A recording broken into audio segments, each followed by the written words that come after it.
반갑습니다. 바이올리니스트 김지선입니다.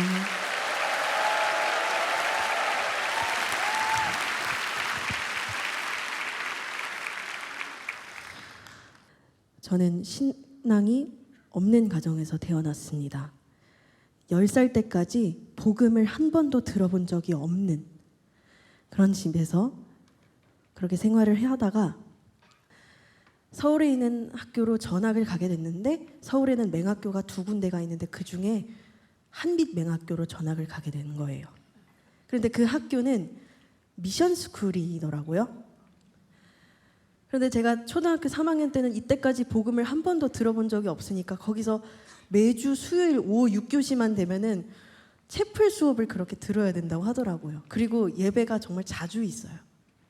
그런데 그때는 제가 뭐 믿음이 있어서 찬양을 한 게 아니라 그냥 노래가 하고 싶어가지고 점자 주보를 보면서 찬양도 크게 부르고, 막 목사님이 뭐라고 설교하시거나 그러면 장로님이 막 기도하시거나 그러면 무슨 말인지도 모르면서 엄청 제가 큰 소리로 아멘도 열심히 하고,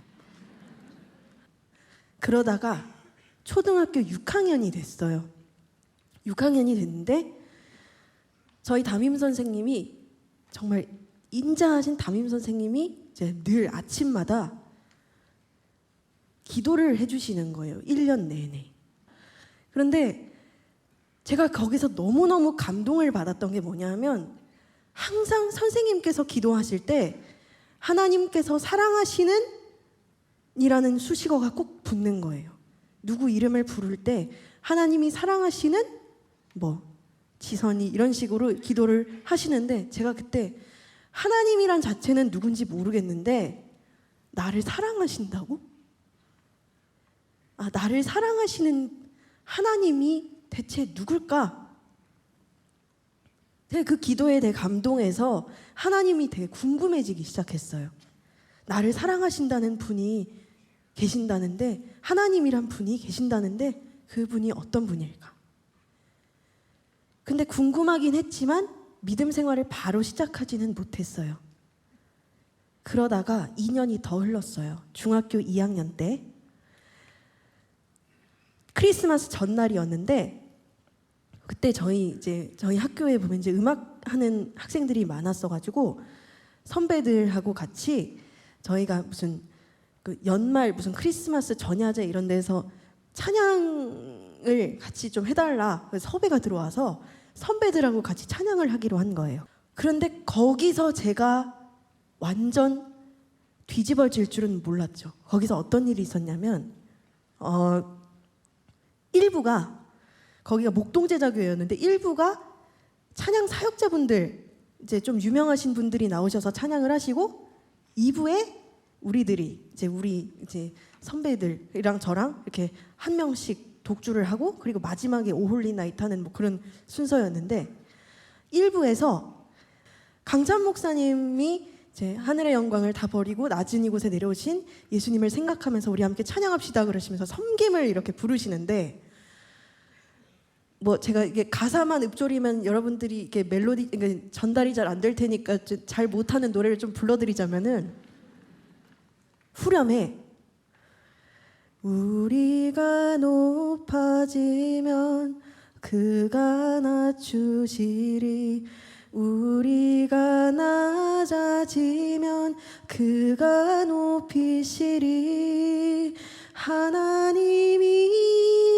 원하시는 세상으로 나 자신을 낮추는 섬김으로. 여기서 뭔가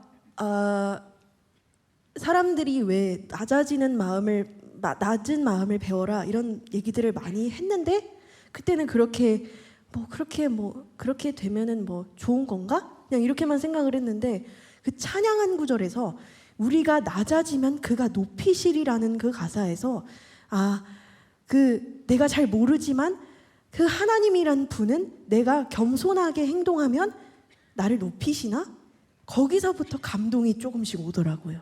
근데 거기서 끝이 아니었어요. 그 뒤에 내 발을 닦아주사 먼저 섬기시고 서로 사랑하라고 말씀하시었네. 하나님이 원하시는 세상으로 나 자신을 드리는 섬김의 모습이 되기를. 여기서 사랑하라고 말씀하시었네라는 가사에서 제가 왜 그랬는지 모르겠는데 온몸이 뜨거워지는 느낌을 받으면서 눈물이 그렇게 나는 거예요. 서로 사랑하라고 말씀하시었네. 그래서 그때 무슨 생각이 들었냐면은 하나님께서는 제가 잘 모르지만 왜 아침마다 선생님들이 말씀 암송한다고 하면서 서로 사랑하라, 예수님께서 서로 사랑하라, 그래야 너 내 제자인 줄 알리라, 이 말씀 암송하라고 했던 그 서로 사랑하라는 말씀은 계속해서 수도 없이 들었는데 내가 사랑이 없었구나라는 생각이 그때 처음으로 든 거예요. 그 전에는 제가 경쟁심에 찌들어서 누군가에게 이겨야겠다라는 생각 때문에 누군가를 배려해야 되겠다, 사랑으로 품어야겠다, 이런 마음을 품을 자리가 없었는데 그 찬양 가사 한 곡에 내가 사랑이 없었구나 그 생각이 들었고, 지금이라도 내가 하나님을 믿지 않으면, 돌이키지 않으면 나는 큰일이 나겠구나라는 생각이 들면서 너무너무 무서워지는 거예요. 그러면서 눈물이 계속 그렇게 흘렀어요. 그래서 제가 처음으로 그때 제대로 기도라는 것을 해보게 됐어요. 어떻게 기도를 했냐면, 하나님, 제가 하나님께서 성경 말씀에 사랑하라고 그렇게 가르쳐 주셨는데 그걸 제가 지키지 못해서 너무 죄송해요. 그렇게 회개를 하게 되었고, 하나님, 이제 제가 하나님 믿을게요.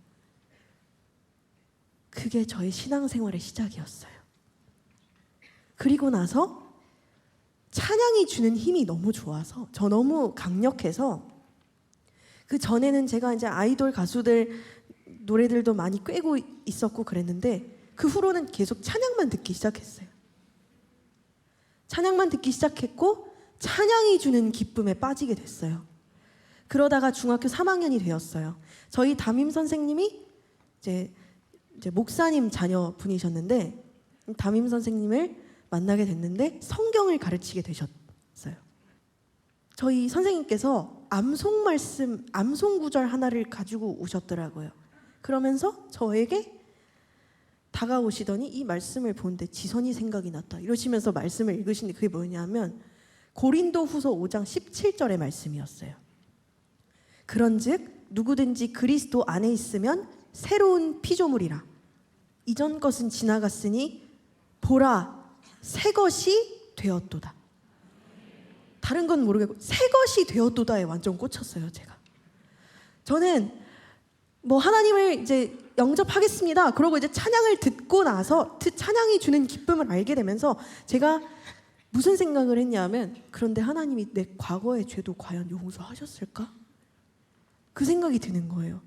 담임 선생님이 저한테 오셔가지고, 하나님은 이미 하나뿐인 독생자 예수 그리스도 외아들을 보내셔서 우리의 죄를 사하시기 위하여 그 아들을 보내셔서 우리를 대신하여 그 아들을 죽게 하셨고 모든 물과 피를 다 쏟게 하셨으며, 그래서 우리는 예수 그리스도의 십자가 보혈의 핏값으로 새 생명을 얻었다.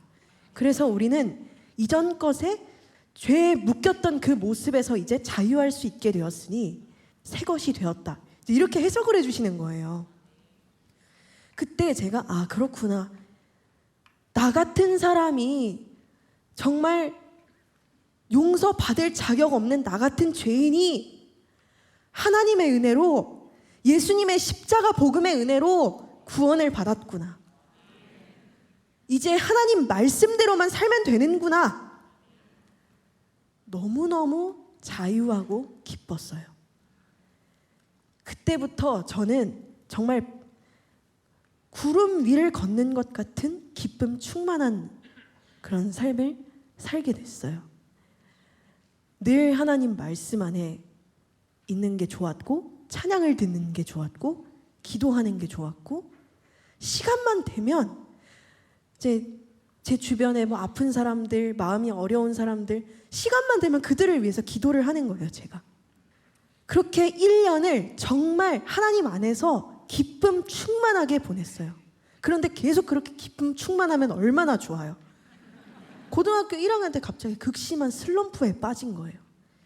왜 그렇게 슬럼프에 빠졌는지, 갑자기 그러니까 막 실력이 그렇게 느는 것 같지도 않고 연습이 재밌지도 않고, 연습을 아무리 열심히 해도 무대에 올라가면 자꾸 제가 딴짓을 하는 거예요. 자꾸 틀려요.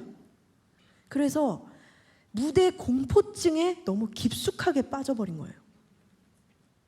근데 그게 고등학교 1학년 때 1년만 그랬으면 상관이 없는데 고등학교 3학년 때까지 그러고 있는 거예요. 제가 내가 이래서 대학 입시는 어떻게 보지? 대학 갈 수 있을까? 사람들은 대학이 인생의 전부인 것처럼 그렇게 얘기를 하는데, 나는 계속해서 지금 무대 공포증에서 헤어나오지를 못하고 있는데 대학을 갈 수 있을까? 밤마다 울었어요. 누구의 말도 위로가 안 되는 거예요. 어떤 사람의 말도, 어떤 좋은 사람의 말도 전혀 위로가 되지 않았어요. 그래서 하나님을 의지할 수밖에 없었어요. 매일매일 울면서 하나님, 저 어떻게 해요? 저 대학 갈 수 있나요? 그러다가 고3 때 좀 극심한 우울증에 빠졌던 거죠. 그렇지만 하나님을 바라보는 것, 하나님 의지하는 것을 멈추지 않았어요.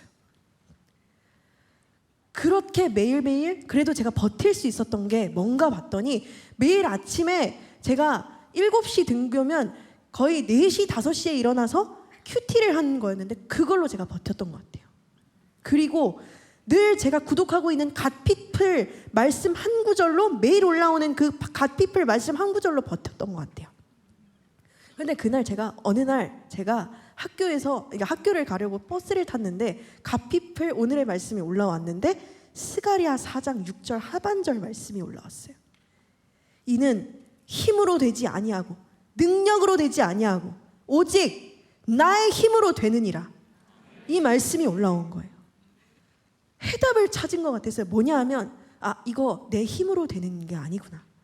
하나님께서 도와주시지 않으면 뭐 내가 열심히 노력을 해야 되겠지만 나의 노력으로, 나의 열심으로만 되는 것은 아니구나 라는 생각이 드는 거예요. 그때부터 제가 무슨 기도를 하게 됐냐면, 하나님, 저 이제 하나님 없이는 아무것도 못해요. 하나님이 도와주시지 않으면 백날 첫날 하루에 10시간을 20시간을 연습해도 소용없어요. 하나님께서 함께 해주셔야 돼요. 그런 기도를 하기 시작했어요. 그런데 그 기도를 하나님은 기뻐하셨고, 정말 기적적으로 입시 당일날 하나 떨리지 않는 거예요. 그래서 제가 이제 대학을 들어가게 됐는데, 이거는 뭐 제가 하나님을 믿으면 잘 된다 이런 얘기를 하는 게 아니라, 내가 그렇게 울부짖고 괴로워하고 정말 부르짖어서 하나님 저 어떻게 해야 됩니까? 하던 그 기도를, 정말 저 약합니다, 부족합니다 했던 그 기도를 하나님이 기뻐하셔서 약함 가운데 강한 능력이 되어주시는 하나님을 보게 하신 것 같아요. 그런데 대학교 4학년이 됐는데 내가 뭘 하자고 지금 이러고 있지? 라고 생각이 들었고, 내가 대학을 졸업하면 음악을 이제 그만해야겠다라는 생각이 너무 강하게 들었어요. 너무너무 경쟁에 시달려서 지내다 보니까 제가 지쳤던 것 같아요. 하나님을 의지해서 한 발 한 발 걸어가긴 했지만 너무 힘들었어요. 그랬는데 제가 대학 졸업을 이제 얼마 앞두고 있을 때 카네기홀 연주를 할 수 있는 어떤 기회가 있더라고요. 그때 제가 완전히 내려놓으려고 하고 있었거든요. 그런데 또 이 상황을 통해서 또 하나님이 또 새롭게 시작하라고 또 길을 열어주시는 그런 때가 아닐까라는 생각이 들어서 정말 마감 이틀 전에 등록을 하고 준비를 했어요. 다 내려놓고, 이거 붙으면 하나님 뜻이고 떨어지면 하나님 뜻이 아닐 거다라고 생각을 하면서 그냥 하나님이 또 두드려 주시는 어떤 방법일 수도 있으니까 해보자. 그리고 정말 세상 편안하게 오디션을 봤어요. 그리고 진짜 뭐 조바심도 내지 않고 그냥 편안하게 기다렸어요. 한 2주 지났나? 3주 지났나? 합격 소식을 들은 거예요. 그래서 이제 카네기홀 무대에서 이제 독주를 하게 됐고, 어떤 분께서 제 연주를 보시고 인상 깊게 보셨다면서 유학 생각이 있으면 유학 준비하는 걸 도와주겠다라는 그런 얘기를 해주시는 거예요. 처음 만났는데 이게 무슨 소리지라고 생각했어요. 웬 뜬구름 잡는 소리일까? 누가 나한테 하나님이 하실 일이 있다 그랬는데 이건가? 그 생각이 들면서 믿음으로 그분과의 어떤 교류를 시작을 하게 됐고, 정말 저는 유학을 가고 싶다라는 생각을 막연하게는 했는데 혼자 힘으로 할 수 없다고 생각을 했었는데, 그분은 하나님께서 보내주신 천사였어요. 그래서 그분과의 믿음으로 그분과의 교류를 시작했고, 정말 번개불에 콩 구워 먹듯이 오디션 준비를 하고, 맨해튼, 줄리어드, 러커스 이렇게 한 달 동안 뉴저지에 머물면서 입시를 봤는데 왠지 맨해튼에 너무 가고 싶은 거예요. 뭔가 거기가 뭐 장애인 시설도 너무 잘 돼 있었고 그런 것도 있었지만, 영적으로 뭔가 내가 거기 가면 하나님을 진짜 깊이 만날 수도 있겠다라는 생각이 드는 거예요. 뭔가. 그래서 거기 정말 소망을 품고 거길 갔어요. 오디션을 치르러. 그래서 뭐 맨해튼에 하나님이 문 열어주시면 정말 감사한 마음으로 가겠고, 그러면서 이제 부족함 없으신 하나님만 바라봅니다. 그러고 시편 23편 말씀 붙들고 기도하고 들어갔어요. 시험장에. 그런데 그날은 진짜 제가 무대 공포증에서 완전히 해방됐다 느낄 만큼 하나도 안 떨리는 거예요. 다 진짜 그 하나님이 그 능력을 다 쏟아붓게 하시더라고요. 처음으로 제가 무슨 느낌을 받았냐면, 연주하는 가운데 내 안에 하나님이 노래를 같이 하시고 계시는 것 같아 라는 느낌을 그때 처음 받았어요. 그래서 정말 평안 가운데 오디션을 받고 최종 합격 소식을 들은 거예요. 그렇게 미국을 갔어요. 그렇게 미국을 갔는데 하나님은 거기서 저를 철저하게 비우시는 작업부터 시작하시더라고요. 완전 저 혼자 두게 하셨어요. 정말 이제 기숙사 골방에서 숙제하고 연습하고 그 시간 이외에 말씀 듣고 찬양 듣는 시간으로 채우시더라고요. 그러다 보니까 어떤 마음이 생기냐면, 힘들어도 하나님께서 행하시는 일이 있겠구나. 성경에 보면 다 좋은 얘기만 나오진 않잖아요. 그런 이제 힘든 상황 속에서도 하나님의 행하심을 찬양하는 그런 훈련을 하게 되더라고요. 저 삶에서도. 그러다가 UPS, 어반 프레이어 스테이션이라는 이제 한인 선교 단체를 알게 됐는데, 거기서 특송을 하게 됐는데 그때가 사순절 둘째 날이었어요. 그런데 정말 수십 번, 수백 번, 수천 번 듣던 예수님의 십자가 복음의 은혜에 대한 그 얘기, 그 복음의 소식이 제 안에 팍 박힌 거예요. 우리를 대신하여 십자가에 달려 죽으신 예수님. 저는 그 전까지 왜 나는 사랑을 받지 못했을까라는 생각을 하고 있었는데, 이미 나는 너무 큰 사랑을 받았던 거예요. 누가 우리를 위해서 죽어줍니까? 누가 우리를 위해서 그리고 사망 권세를 이겨서 다시 삽니까? 예수님만이 하실 수 있잖아요. 그렇게 우리를 구원하셨잖아요. 예수님의 십자가 복음의 은혜로 죽을 수밖에 없는 죄인 중에 괴수인 우리가 십자가 복음의 은혜로 우리가 다시 구원을 받았고, 그 보혈의 핏값으로 새 생명을 얻었다는 것, 그 자체가 얼마나 감사한 일인지. 왜 내가 이런 사랑을 받고 있었는데 못 받았다고 생각했지? 회개가 터지면서 그때 정말 많이 울었어요. 예수님이 정말 제 안에 그 피 묻은 손으로 저를 어루만져 주시는 그 느낌을 받으면서 그 고린도후서 5장 17절이 다시 들리더라고요. 그런즉 누구든지 그리스도 안에 있으면 새로운 피조물이라 이전 것은 지나갔으니 보라 새 것이 되었도다. 이 말씀이 다시 들리면서 십자가 보혈의 핏값으로 얻은 새 생명, 그러므로 나는 이제 다시 새 것이 되었으니 하나님의 말씀 안에 다시 살아야겠다. 그러면서 회개의 영이 임하면서 그때 얼마나 많이 울었는지, 그러면서 정말 하나님과 깊은 교제가 시작이 됐고, 그 다음 날부터 지금까지 하루의 시작과 끝을 하나님과 깊은 교제의 시간을 가지고 있어요. 예전에는 말씀 묵상하면 적용기도 5분, 10분 하고 끝냈는데 요즘은 말씀 묵상을 하고 나면 기도 시간을 1시간 더 가져요. 기도가 필요한 이들을 위해서 기도하고, 가정을 위해서 기도하고, 믿지 않는 영혼들 위해서 기도하고, 제가 만나는 이들, 그리고 하나님을 사랑하는 이들을 위한 기도도 또 같이 있어요. 그리고 다음 세대, 한국 교회, 모든 세계 열방 교회, 나라와 민족까지 기도하다 보면 1시간 넘어요. 그렇게 뉴욕에서 하나님과 깊은 교제의 시간을 가지고 있었던 중에 어느 날 기도하다가 갑자기 이사야 61장 말씀을 가지고 기도를 하게 됐어요. 주 여호와의 영이 내게 내리셨으니 이는 여호와께서 내게 기름을 부으사 가난한 자에게 아름다운 소식을 전하게 하려 하심이라. 나를 보내사 마음이 상한 자를 고치며 포로된 자에게 자유를, 갇힌 자에게 노임을 선포하여 여호와의 은혜와 우리 하나님의 보복의 날을 선포하여 모든 슬픈 자를 위로하되 무릇 시온에서 슬퍼하는 자에게 화관을 주어 그 죄를 대신하며 기쁨의 기름으로 그 슬픔을 대신하며 찬송의 옷으로 그 근심을 대신하시고 그들이 의의 나무 그 여호와께서 심으신 그 영광을 나타낼 자라 일컬음을 받게 하려 하심이라. 이 기도를, 이 말씀을 붙들고 하는 그 기도를 하게 하셨고, 그 기도를 하는 순간 하나님이 졸업 후에는 한국으로 돌아가라는 그런 마음을 주셨어요.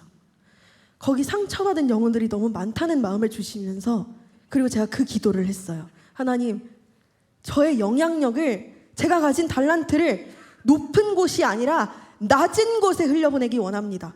높은 곳에 흘려보내면 그 안에 예수님을 볼 수가 없습니다. 낮은 곳에서 예수님을 보기 원합니다. 그런 기도를 제가 했어요. 그래서 졸업하고 돌아오게 됐어요. 한국에. 돌아오고 나서 저는 지금 제가 졸업했던 그 미션스쿨 한빛맹학교에서 실기 강사로 아이들을 가르치는 일을 하고 있는데, 제가 아까 그랬잖아요. 제가 예수님 안에서 정말 영향력을 흘려보내고 싶습니다 라는 그런 기도를 했었는데, 사람들은 그렇게 얘기해요. 유학까지 나왔는데 큰 물에서 놀아야지. 그런데 저는 아이들을 보고 있으면 너무너무 행복한 게 그들 안에 숨겨진 예수님의 모습을 이들을 통해서 봐요. 늘 습관대로 늘 아침마다 기도하면서 하나님께서 주시는 마음을 늘 얻게 되고, 저는 그러면서 그거를 아이들에게 전하고 음악적인 것을 전할 뿐만 아니라 예수님의 그 복음, 십자가 복음의 은혜를 삶으로 증거해야겠다는 그 마음 하나 가지고 시각장애인 다음 세대 아이들에게 삶으로 복음을 전하고자 몸부림치는 삶을 살아가고 있어요. 그렇게 계속 살아갈 수 있도록 여러분들의 중보기도가 필요합니다.